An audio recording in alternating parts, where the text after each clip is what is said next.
Carta aos Hebreus, capítulo de número 9. Poder do sangue de Jesus. O autor nos apresenta os elementos do santuário terreno de Israel e a sua função. Após isso, ele mostra que Jesus serve como santuário eterno e celestial e que está lá nos céus.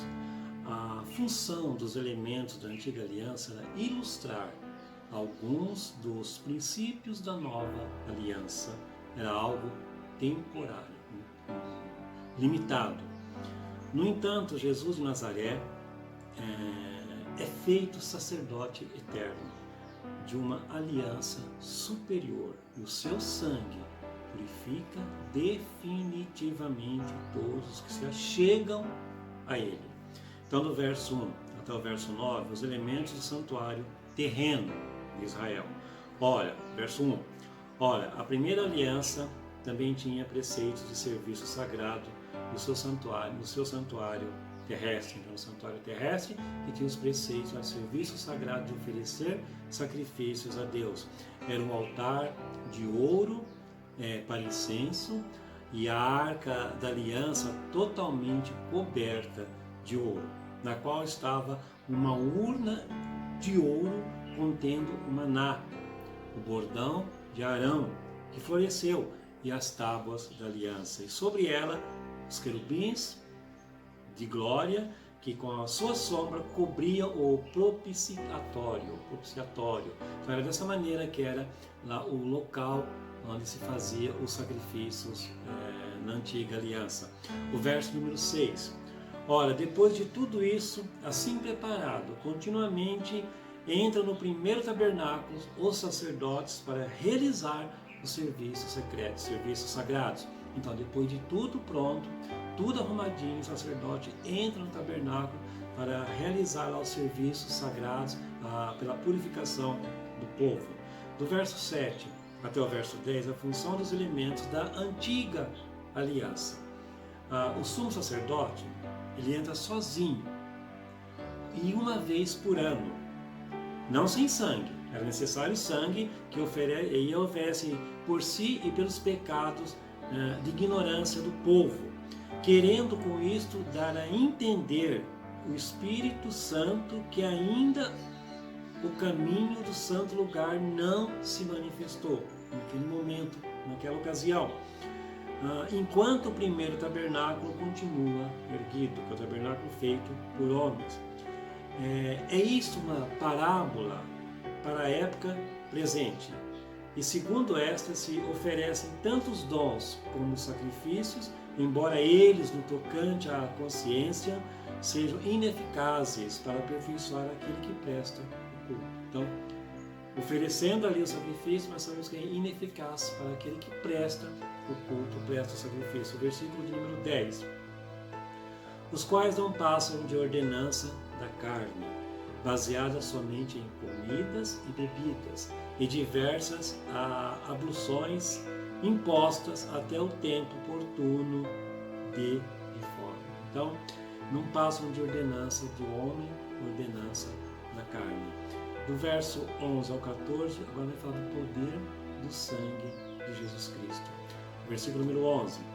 Quando, porém, veio Cristo como sumo sacerdote dos bens já realizados, mediante o maior e mais perfeito tabernáculo, não feito por mãos, quer dizer, não desta criação. Então, veio Jesus, o sumo sacerdote, o maior e o mais perfeito tabernáculo, que não foi feito por homens, não foi feito desta criação. Versículo 12.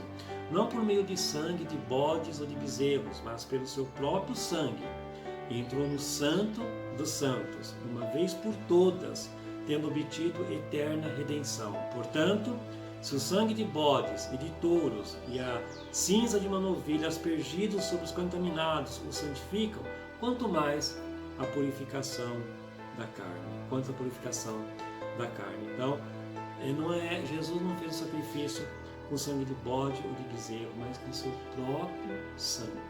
O próprio sangue que nos purifica de todo o pecado. Versículo 14. Muito mais o sangue de Cristo, que pelo Espírito eterno a si mesmo se ofereceu sem mácula.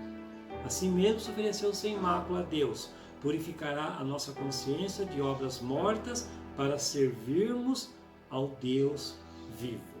Então é o sangue de Jesus que nos purifica e nos oferecido ali sem mácula pelos nossos pecados, para nós servirmos ao Deus vivo. Do verso 15 até o verso 21, Jesus é o mediador da nova aliança.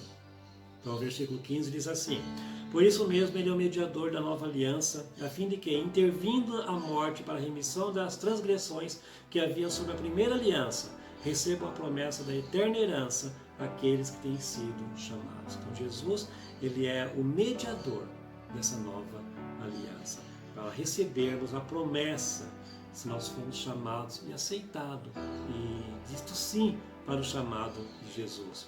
Do verso 22 ao 28, a importância do sangue na santificação. O versículo 22 diz assim: com efeito, quase todas as coisas, segundo a lei, se purificam com sangue, e sem derramamento de sangue não há remissão. Então, na antiga aliança, era necessário derramar o sangue dos animais para que houvesse perdão. E agora, na nova aliança, é o sangue de Jesus. Versículo 24 diz assim: porque Cristo não entrou em santuário feito por mãos, figura do verdadeiro, porém no mesmo céu, para comparecer agora por nós diante de Deus. Nem foi preciso se oferecer muitas vezes, como o sumo sacerdote fazia a cada ano, que entra no Santo dos Santos e com o sangue alheio. Agora, porém, ao se cumprirem os tempos, se manifestou de uma vez por todas Jesus Cristo para aniquilar o pecado pelo seu próprio sangue. Versículo 27 diz assim: e assim como aos homens está ordenado morrerem uma só vez, depois disso vem o juízo. Presta atenção nesse versículo 27. Creio que esse versículo 27 aqui, você leia, releia e preste atenção. Nós possamos entender que o ser humano morre apenas uma vez. Somente uma vez é que o homem morre. Ele não volta para morrer de novo. Ele morre apenas uma vez. O versículo 28, para nós encerrarmos.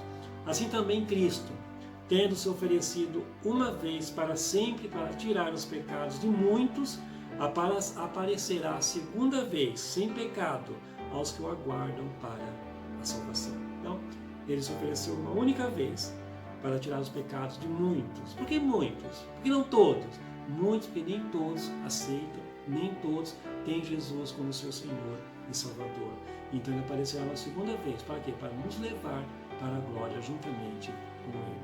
Que Deus te abençoe e que a paz do Senhor esteja na tua vida e no teu lar.